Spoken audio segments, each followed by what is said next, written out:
This is Stay Paid, the marketing podcast that gives listeners a competitive edge to stay motivated, find inspiration, and discover proven real-world tactics from some of the best marketers across the nation. Welcome to Stay Paid. My name is Joshua Stike. And I'm Luke Akery. Luke, as you know, failure is an inevitable part of life, especially for entrepreneurs. In fact, a study by CB Insights found that 90% of startups fail. But failure doesn't have to be a bad thing. In fact, it can be a whole valuable learning experience that can help you grow and succeed. So today we're going to talk about the importance of failure and some tips on dealing with it for entrepreneurs. Reason why this topic came up for doing this exactly, dude. Because literally at the quarterly meeting, I said, hey, our theme over the next couple of quarters is going to be to embrace our core value of the entrepreneurial spirit. And one of the core values of the entrepreneurial spirit is the idea of failing and failing fast, and not looking at failure as a finality, but looking at a failure as a way to improve and a way to get better. Everybody knows the saying, the road to success is paved with failure. And we're in this state in our business. We've grown it over the years. And this is probably the first year where our growth isn't trending the way we want it to trend because of a myriad of different things. Some wrong choices, some wrong execution. It's just never one thing. It's always a myriad of things. But one of the biggest pain points I see in our organization is when you are failing, you tend to retreat. You tend to go into your shell instead of realizing, no, this can be adopted as a superpower, as a good thing. Hey, don't be afraid to fail. Don't be afraid to try something new. Don't be afraid to do something different, because the definition of insanity is doing the same thing over and over again and expecting different results. And if we're not getting the result we want, hey, we got to do something different, and don't rest on your laurels or you'll just be like Blockbuster. Yeah. And we don't want to be Blockbuster. Yeah. We want to be Netflix. I don't know if we want to be Netflix today even, but you know what I mean? You want to keep going. And so, we actually, when I look at our failure, I do see that, man, one of the things that we have done really well is we have failed really well over the years. We didn't even see it as failure for years and years until we got this big. Yeah, for sure. I mean, I remember 20 years ago when we first started this thing and watching our CEO, Steve,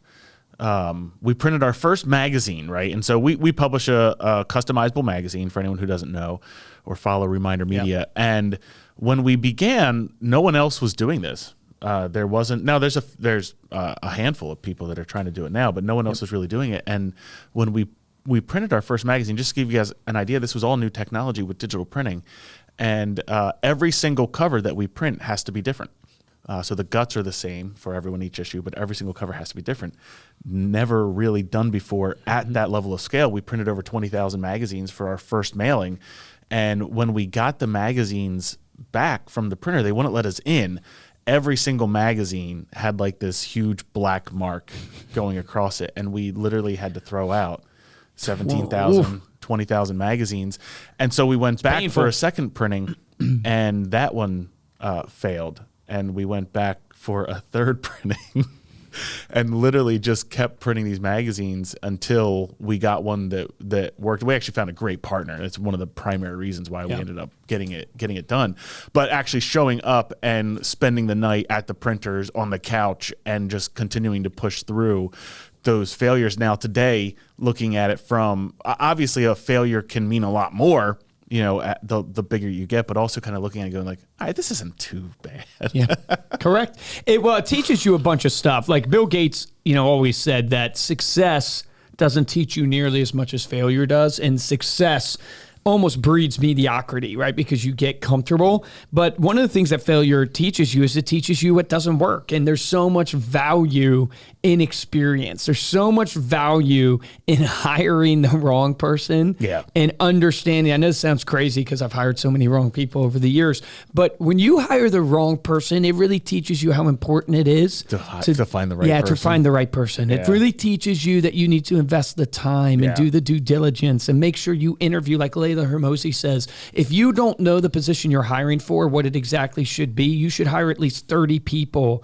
interview at least 30 people before you even think about hiring, so you can just learn what's out there. Yeah. And so it's just like, that's an example of, man, when you fail at something, it really teaches you the importance of it. Yeah. And those who don't look at their history are doomed to repeat it. But if you look at your failures as a way to learn, my gosh, it can be the most incredible thing for you to be able to scale and do your next thing. Yeah, hiring the wrong person is a perfect example. Second thing we have on our list is it helps you develop resilience. Yes. Yeah, it makes you tougher.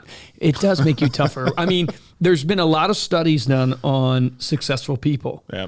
And one of the common things is if you want a child to be successful as an adult, give them a hard childhood. Yeah. If you want your child to be unsuccessful as an adult, give them an easy childhood. And this is really hard for me as a parent. I have 2 kids right now, and I'm trying to think about like how hard do you make life on your kids to make sure they get this resilience. And what I mean by that is like you gotta let them fall down. You got to let them be embarrassed. You got to let them be nervous. You got to let them mess up.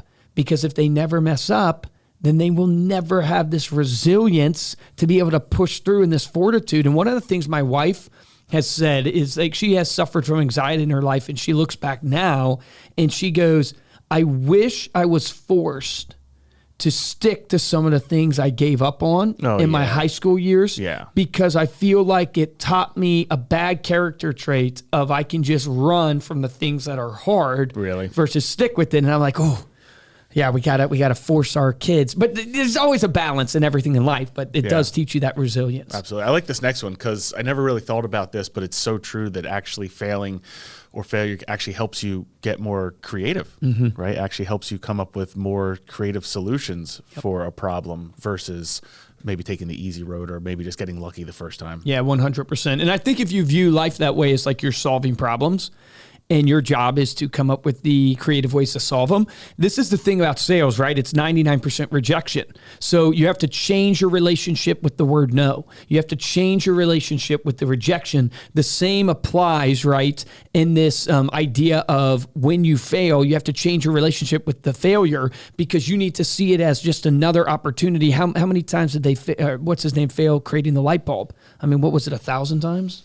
Yeah, who knows, right? Yeah, it's a lot. But if you think about it, right, it just gave him another way to be creative, to think about it a new way. Think about the deal that you haven't closed. What's another creative way you can get in front of them? Maybe you've called them and they haven't answered. Have you sent them a text? Have you sent them a DM? One guy who was prospecting me for payroll HR software sent me a whole case of White Monsters because he saw that I was drinking White Monsters all the time on my Instagram, and he sent me a whole case of White Monsters. He got a meeting with me. He was creative. He kept failing. He was reaching out on LinkedIn. He was reaching out through email. He was reaching out through phone call. Never paid attention to him. He sent me a case of White Monsters because he got creative. He tried something new because of his past failures. And all of a sudden, he got a meeting with me. Yeah. Next one kind of relates to the first one, goes hand in hand with teaching you what doesn't work. But this also, failure helps you learn from your mistakes and reflect on what went wrong. Yeah, well, it actually forces you to. Yeah, sometimes it forces you. Some people don't learn from their mistakes. Some people don't learn from their mistakes. But yes, when you look at your failure, like you gotta go, okay, what is this teaching me? What is this teaching me? Because it's teaching you something. Like every failure, and one of our core values is extreme ownership. So we have the entrepreneurial spirit as a core value. We have extreme ownership as a core value. And it's like one of the things that irritates me the most in people is they don't take ownership of their failure and see it as like, hey, what is this teaching you? Because the reason why our company is not growing right now at the rate we want is my failure. Whether it's I didn't influence the leaders the correct way, I didn't pick the right leaders, we didn't pick the right strategy, I didn't follow through on the strategy enough, I didn't provide the right resources, I didn't encourage people the right stuff, I didn't check in enough. Like if you start reflecting on your mistake, on your failure, oh my gosh, the things that come out to you. So think about your sales pitch. If you didn't close the deal, you didn't hit the right pain point or desire. Yeah. You did not present the right way. So how do you reflect on the failure of your sales pitch that didn't close the deal to actually go, where did I go wrong? And do you even think about it? 9 times out of 10, I guarantee you do a listing presentation, you do an insurance pitch, and you don't close the deal, and you're probably not even replaying it in your mind. Yeah.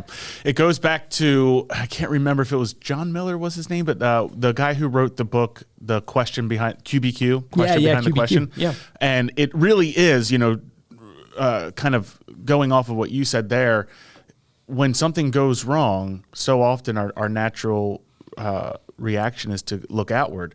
And the question behind the question is all about only asking questions that involve you. So what could I have done better? What should I have done? How could I do it differently going forward? How could I understand this problem better? And really getting that self-reflection versus, oh, the market was bad, or this person failed me or didn't do what they were supposed to do. And that is truly extreme ownership, is looking inward and asking those questions behind the question. Number 5 on our list of importance of failures is it gives you the opportunity to start over. Yeah, exactly. Some people don't reset. Some people don't see the gift of starting over. Yeah. Like, you know what I mean? Like it's, is and that I think we're just going to start over? Well, we're going to start over on our strategy. That's for sure. We're going to start over on a lot of things, but I think, you when you get older, I should say, you appreciate the things of life, like the ability to start new, the ability to have another day, the ability to really attack a problem a different way.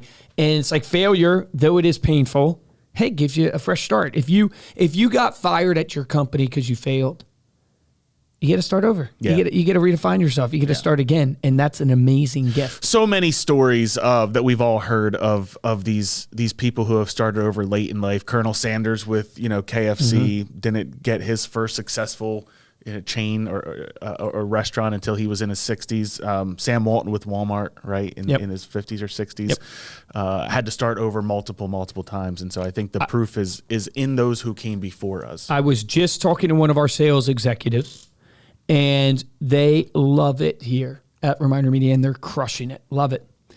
And they got laid off in the pandemic. Right. And it wasn't their failure that got them laid off, but they were thinking to themselves, they were so upset at the time. And now they look at it as like, wow, what a blessing that I got laid off, that I was able to find this job, because I would have never found this job and started here without the layoff. And, there's a saying out there that life doesn't happen to you, it happens for you. Right. And so everything that happens in your life happens for a reason. And you can use that as something to actually move you in the right direction. But so often people just use it to paralyze themselves, basically to mope, to become a victim. Yeah. And it's like, don't do that.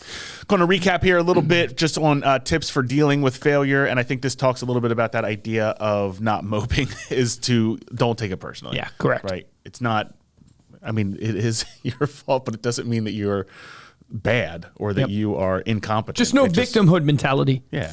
Like, stop playing the victim. It doesn't help you. Yeah. Number 2 here under tips for dealing with it, don't dwell on it. Yep. Don't take it personally. Don't dwell on it. What's the, there's a football player gives himself 10 seconds. What is it? 10 seconds to feel I don't bad? know.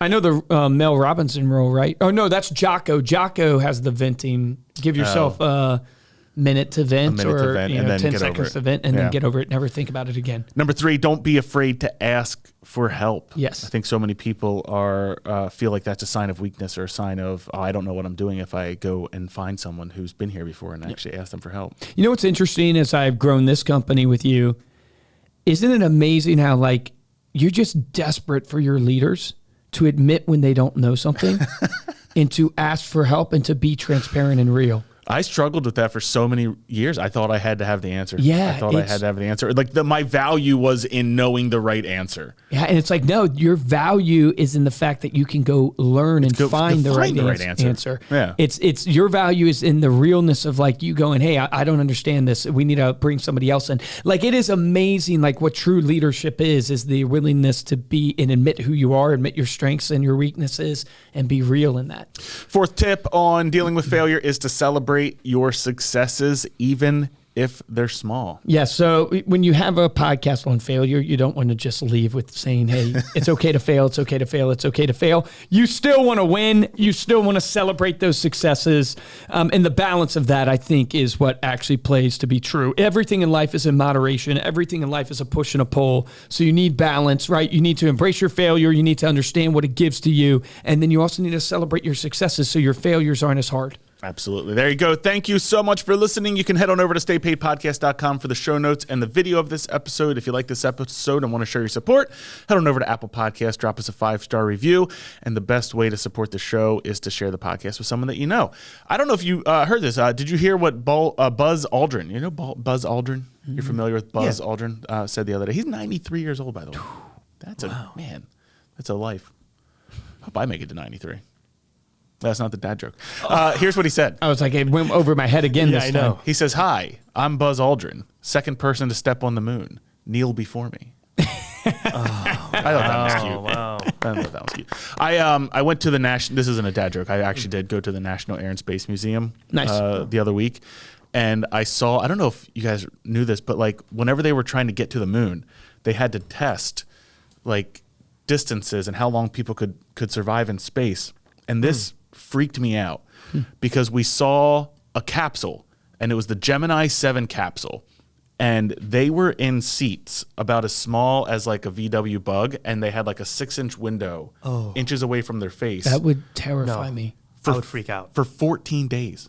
Ooh. They had to sit in this capsule for 14 days to prove that like we could make it to the moon. And then they said like the Apollo 11 shuttle that actually went to the moon felt like a luxury resort compared to this thing, sitting in this little capsule. Jeez. I would go mad. Doesn't that just make you go, ooh. I sat in the plane. I sat in Steve's plane for and you were 3 hours out. and freaking out. Yeah, that's so crazy. But you actually believe we went to the moon? No, I'm just kidding. Next podcast. If you like to get a hold of me or Luke, you can email us at podcast@remindermedia.com, or you can find us on Instagram. We are at Stay Paid Podcast. For this episode of Stay Paid, I'm Joshua Stike. Guys, I'm Luke Acree. Your action item from this is you need to embrace and change your relationship with failure. You need to see it as something that you can learn from. It will teach you resilience.